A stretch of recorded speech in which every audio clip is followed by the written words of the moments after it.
শ্লোক ৮ প্রকৃতিং সাম্বষ্টভ্য বিসৃজামি পুনঃ পুনঃ ভূতগ্রাম্যিমং কৃৎস্নম অবসং প্রকৃতের বশাৎ। বাংলা অর্থ: আমি আমার নিজ প্রকৃতিকে নিয়ন্ত্রণ করে বারবার সমস্ত জীবসমষ্টিকে সৃষ্টি করি। এরা সবাই প্রকৃতির অধীনে অবশ্যভাবে পরিচালিত হয়। ঈশ্বরের দ্বারা সৃষ্টি। ঈশ্বর সৃষ্টি করেন।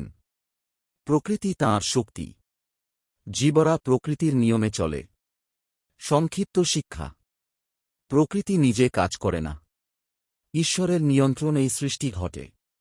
জীবরা প্রকৃতির নিয়মে সংসারে আবদ্ধ থাকে। এখন কৃষ্ণ বলবেন, এই সৃষ্টি কাজ করলেও তিনি আসলে কর্মে আবদ্ধ হন না। শ্লোক ৯ ন চ মাং তানি কর্মাণি নিবধ্নন্তি ধনঞ্জয় উদাসীনবদাসীনম অশক্তম তেষু কর্মসু। বাংলা অর্থ: হে ধনঞ্জয় অর্জুন, এই সব কর্ম আমাকে আবদ্ধ করে না। আমি যেন নিরাসক্ত ও উদাসীনভাবে অবস্থান করি এবং সেই কর্মগুলোর সাথে আসক্ত নই।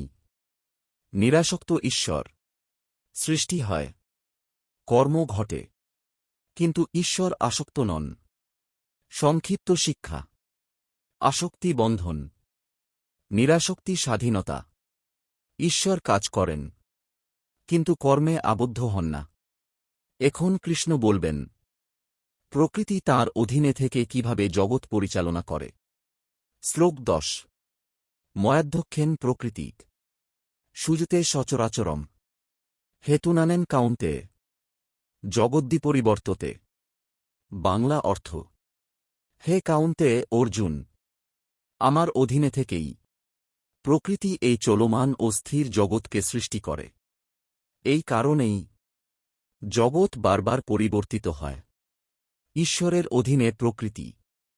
প্রকৃতি কাজ করে, কিন্তু ঈশ্বরের অধীনে। তাই জগৎ পরিবর্তিত হয়। সংক্ষিপ্ত শিক্ষা: প্রকৃতি ঈশ্বরের শক্তি।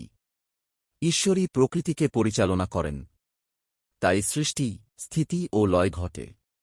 এখন কৃষ্ণ বলবেন, কেন কিছু মানুষ তাঁকে সাধারণ মানুষ মনে করে ভুল করে।